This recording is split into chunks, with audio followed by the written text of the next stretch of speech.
एक होटल जहां अंधेरा सिर्फ रात को ही नहीं, हर कोने में बसा हुआ है।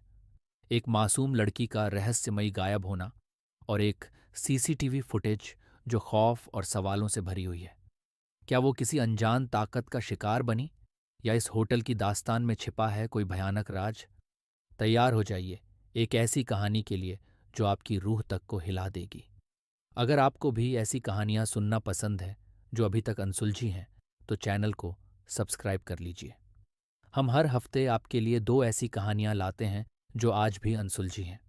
अब मैं आपको एक रिक्वेस्ट करूंगा कि इस कहानी का पूरा मज़ा लेने के लिए हेडफोन का इस्तेमाल करें और खुद को इसकी गहराई में खो जाने दें। वापस आते हैं आज की कहानी पे। बात है फरवरी 2013 की, जब होटल स्टे ऑन मैन के मेहमानों ने अजीब सी शिकायत की। पानी का स्वाद खराब था और कभी कभी पानी की सप्लाई भी रुक जाती थी। किसी को समझ नहीं आ रहा था कि आखिर पानी में ऐसी बदबू क्यों आ रही है। मेहमानों की लगातार शिकायतों के बाद होटल का एक मेंटेनेंस वर्कर टैंक की जांच करने के लिए छत पर गया। जैसे ही उसने भारी ढक्कन हटाया, जो उसने देखा, उसकी रूह तक कांप उठी। पानी के टैंक में एक लाश तैर रही थी। ये कोई और नहीं बल्कि 21 साल की कैनेडियन टूरिस्ट एलिसा लैम थी, जो कई दिनों से लापता थी। उसे आखिरी बार 31 जनवरी को होटल के एलिवेटर में देखा गया था और उसके माता पिता ने 8 फरवरी को उसकी गुमशुदगी की रिपोर्ट दर्ज करवाई थी। पर किसी ने सोचा भी नहीं था कि उसका अंत इतना भयानक होगा। एलिसा का अजीबोगरीब बर्ताव पहले ही सीसीटीवी फुटेज में कैद हो चुका था, जो अब इस रहस्य को और गहरा बना रहा था। अब सवाल ये था, आखिर एलिसा उस टैंक तक कैसे पहुंची? क्या ये कोई हादसा था, या फिर इस होटल की दीवारों के पीछे छुपा था कोई खौफनाक राज? चलिए पहले जानते हैं एलिसा लैम के जीवन के बारे में। एलिसा लैम के माता पिता चाइना से कनाडा आए प्रवासी थे और वह ब्रिटिश कोलंबिया कॉलेज में पढ़ती थीं।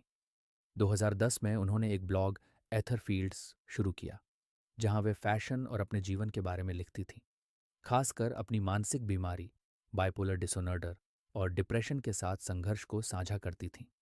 जनवरी 2012 में उन्होंने लिखा कि बीमारी के कारण उन्हें कई क्लासेस छोड़नी पड़ीं, जिससे वे खोई हुई और दुखी महसूस कर रही थीं।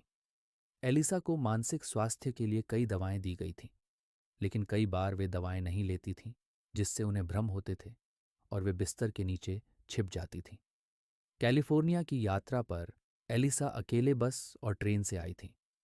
26 जनवरी को उन्होंने लॉस एंजलिस के सेसिल होटल में चेक इन किया। एलिसा लैम रोजाना अपनी यात्रा के दौरान अपने माता पिता से संपर्क में रहती थी, लेकिन 31 जनवरी 2013 को, जिस दिन उन्हें लॉस एंजलिस के सेसिल होटल से चेकआउट कर सांता क्रूज के लिए निकलना था, उस दिन उनका कोई संदेश नहीं आया। उनके माता पिता को चिंता हुई और उन्होंने तुरंत लॉस एंजलिस पुलिस को खबर की। परिवार भी उसकी तलाश में वहां आ गया। उस दिन होटल स्टाफ ने एलिसा को अकेले देखा था।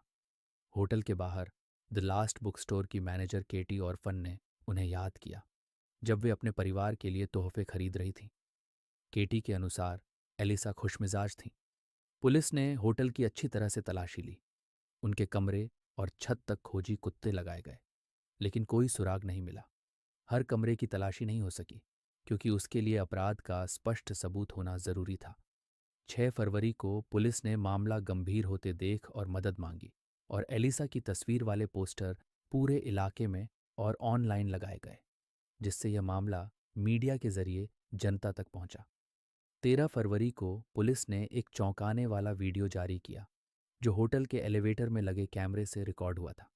ये वीडियो एलिसा के आखिरी देखे जाने का था। लगभग 2.5 मिनट के इस वीडियो में एलिसा अकेली थी और वह एलिवेटर के बटन को अजीब ढंग से दबा रही थी, बार बार बाहर झांक रही थी, मानो किसी से छुपने की कोशिश कर रही हो। एलिवेटर के दरवाजे बंद नहीं हो रहे थे और फिर वह बाहर निकल गई। इस वीडियो को देखकर दुनिया भर में सनसनी फैल गई। लोगों ने इसे बार बार देखा और इस पर कई सिद्धांत बनाए। कुछ ने कहा कि वह किसी से भागने की कोशिश कर रही थी, तो कुछ का मानना था कि उसने कोई ड्रग्स ली थी, लेकिन उसकी बॉडी में कोई ड्रग्स नहीं मिली। जब उसकी बाइपोलर बीमारी का पता चला, तब लोगों ने यह भी कहा कि शायद वह एक मानसिक दौरे से गुजर रही थी। इसके अलावा वीडियो के साथ छेड़छाड़ की बात भी सामने आई। कुछ लोगों का मानना था कि वीडियो को धीमा किया गया और कुछ फुटेज हटा दी गई ताकि किसी की पहचान छुपाई जा सके। वीडियो में टाइम स्टैम्प भी अस्पष्ट था। कुछ का मानना है कि होटल सेसिल की पुरानी डरावनी कहानियों का इस घटना से कोई संबंध है। पहले भी यहाँ अजीब घटनाएं हो चुकी हैं। हो सकता है कि एलिसा किसी अज्ञात भय या अदृश्य ताकत से बचने की कोशिश कर रही थी, जिससे और भी सवाल खड़े हो गए। अब उनकी बॉडी कैसे मिली, ये तो हम आपको बता ही चुके हैं। एलिसा लैम की खोज के दौरान होटल के मेहमानों ने पानी के दबाव में कमी की शिकायत की। कुछ ने यह भी कहा कि पानी का रंग काला था और इसका स्वाद अजीब था।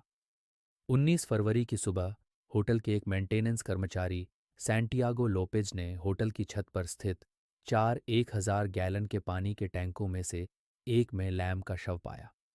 टैंक के खुले ढक्कन से उन्होंने एलिसा को पानी में उल्टा तैरते हुए देखा।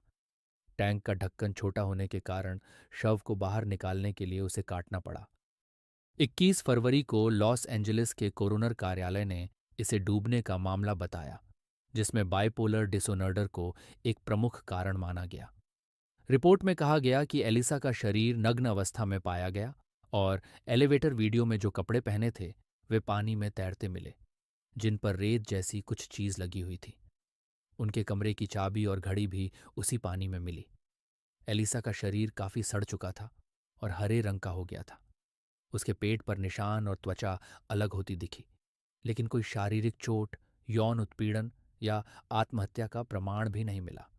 टॉक्सिकोलॉजी रिपोर्ट में उनकी दवाओं के अवशेष मिले, जो यह दर्शाते हैं कि उन्होंने अपनी दवाएं ठीक से नहीं ली थीं।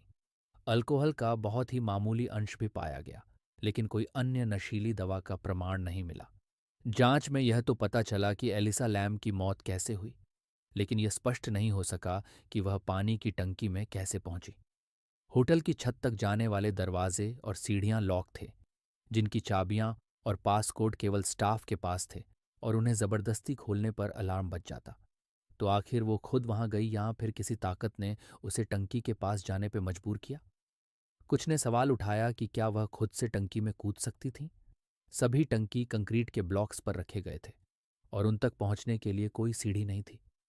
कर्मचारी टैंक देखने के लिए सीढ़ी का इस्तेमाल करते थे। इसके ढक्कन भारी थे और अंदर से उन्हें बंद करना मुश्किल था। होटल कर्मचारी, जिसने उनका शव पाया, ने बताया कि ढक्कन खुला हुआ था, जिससे यह सवाल भी खत्म हो गया कि क्या वह ढक्कन अंदर से बंद कर सकती थी।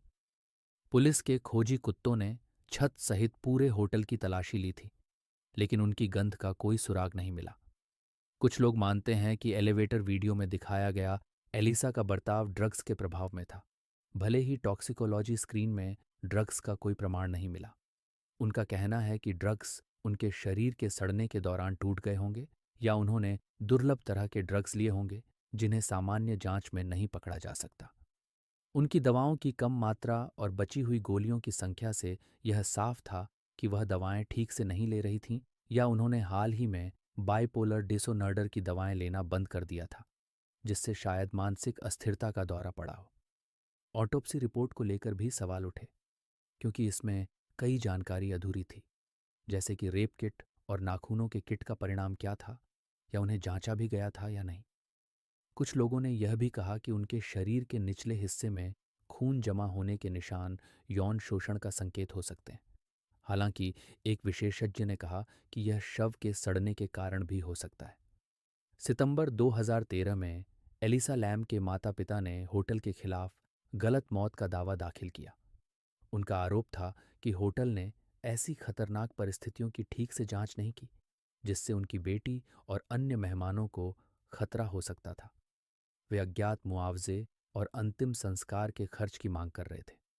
होटल ने तर्क दिया कि उन्हें यह अनुमान नहीं हो सकता था कि लैम पानी की टंकी में जा सकती है, और क्योंकि यह अभी भी अज्ञात था कि लैम टंकी तक कैसे पहुंची, इसलिए होटल पर लापरवाही का आरोप नहीं लगाया जा सकता। 2015 में यह मुकदमा खारिज कर दिया गया। आज इस घटना को 11 साल हो चुके हैं, लेकिन एलिसा लैम की मौत का रहस्य अभी भी अनसुलझा है। क्या यह महज एक दुखद दुर्घटना थी या इसके पीछे कुछ और छिपा है? आपके विचार क्या हैं? क्या आप इस मामले में किसी और थियरी पर विश्वास करते हैं? अपनी राय नीचे कमेंट्स में ज़रूर बताएं। अगर आपको ऐसी ही रहस्यमयी कहानियाँ पसंद हैं तो हमारे चैनल को सब्सक्राइब करें और आने वाले वीडियो को मिस न करें। मिलते हैं किसी नई वीडियो में।